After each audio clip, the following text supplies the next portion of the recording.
છે એ આપણે સાબિત કરતો પ્રયોગ તમારી સામે રજૂ કરી રહ્યા છીએ. ઓકે મિત્રો, તો જોઈએ જો ચુંબકની ચુંબકીય અસર કેટલા વિસ્તારમાં છે. વિડિયો કરી નાખને, ઓલા વિડિયો કરી નાખ. આમ વિડિયો છે, વિડિયો ચાલુ છે.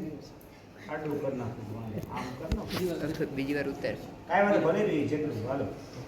ઓકે વિદ્યાર્થી મિત્રો, તો આપણે ચુંબકની ચુંબકીય અસર કેટલા વિસ્તારમાં જોઈએ અને આમાં નિરીક્ષણ એ કરવાનું છે કે અમુક વિસ્તાર હશે ત્યારે તમે નિરીક્ષણ જે પરફેક્શન બરાબર સાયન્ટિસ્ટ એવી રીતે જોઈએ એ નિરીક્ષણ શા માટે આ બની રહ્યું છે એ બધું વિચારતા હોય અને પછી ઘટનાઓ બધી છે એની કોઈ સોલ્યુશન હોય.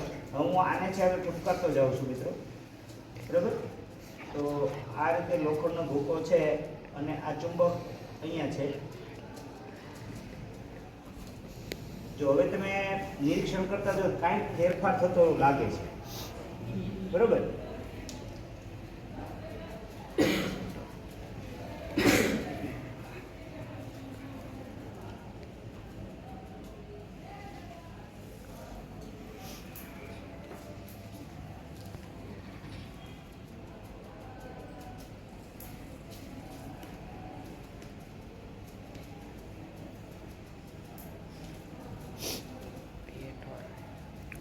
ફોટા પડશે બાજુમાં કોઈ નહીં, મને ફોટા કરી નાખે.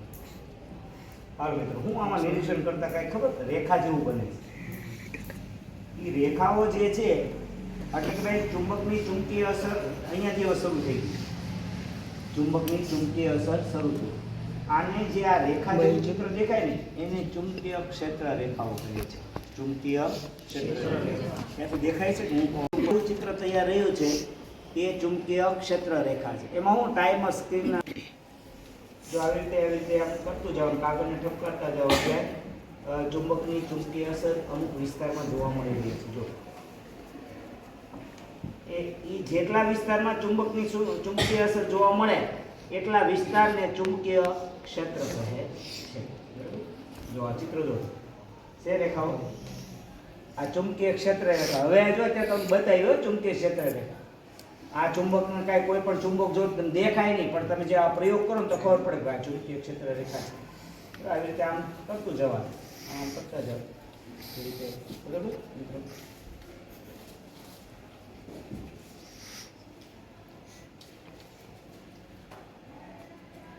ભાઈ આ ચુંબકીય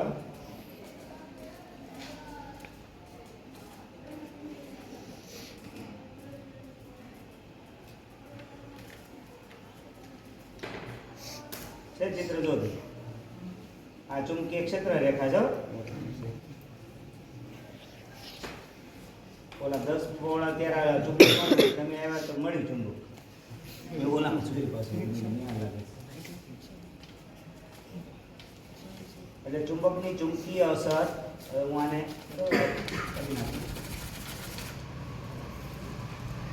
હવે આ ચુંબકની ચુંબકીય અસર અને બીજું ચુંબક જે લોખંડનો ભૂકો છે એ તમે નિરીક્ષણ કરતા ક્યાં વધારે ચોંટે છે?